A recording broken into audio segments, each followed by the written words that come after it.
Sabay na nagsasanay ang Philippine at US Coast Guards malapit sa Lubang Island, kung saan may namataan ding Chinese vessel.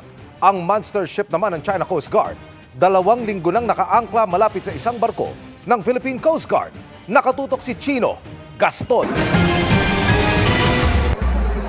Search and rescue gamit ang mga rubber boat at helicopter. Firefighting at pagpapausad ng mga rubber boats kahit binumbomba ng tubig. At sama-samang pag-operate sa karagatan. Ilan nang yan sa pinagsanayang kahapon ng crew ng US Coast Guard cutter Weish at Philippine Coast Guard crew ng BRP Melchor Aquino. Paghahanda yan sa mga pagkakataong kailangang sabay maglayag ang dalawang magkaalyadong bansa. The objective of this exercise is to not just to show our cooperation with each other as allies, but to develop our interoperability in responding to different emergencies. There's still no talk about those kind of joint patrol, but again, we still have to recognize na itong mga ganitong activity natin with the United States Coast Guard is clear evidence of our strong maritime cooperation. Ginawa ang joint exercise malapit sa Lubang Island ng Occidental Mindoro.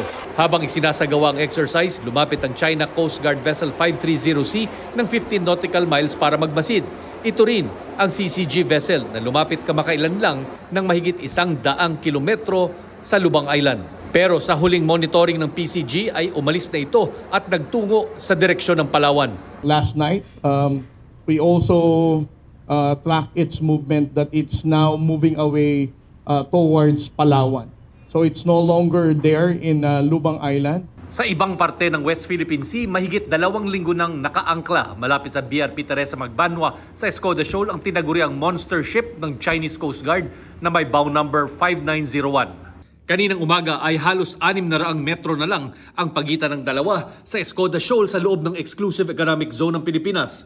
Bagamat wala namang ginagawa maliban sa pagbabantay sa BRP Teresa Magbanwa. Confirm that as of 7:30 in the morning, the last image that I got from our Coast Guard personnel from 9701, the China Coast Guard monster ship remains to be inside the Escoda Shoal. It never departed and still anchored there.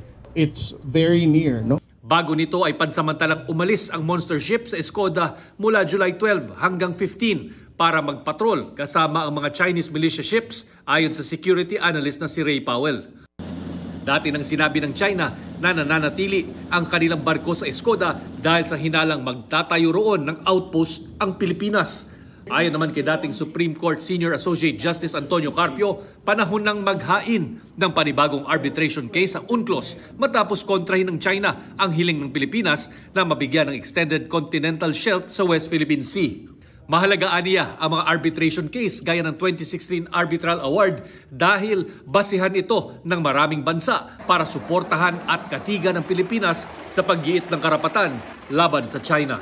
The joint patrols are one of the strongest enforcement measures of the Arbitral Award. They're telling China we can conduct these naval drills, aerial drills, because these waters constitute the exclusive economic zone of the Philippines in accordance with the Arbitral Award.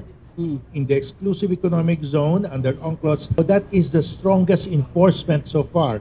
Para sa GMA Integrated News, Chino Gaston, nakatutok, 24 oras.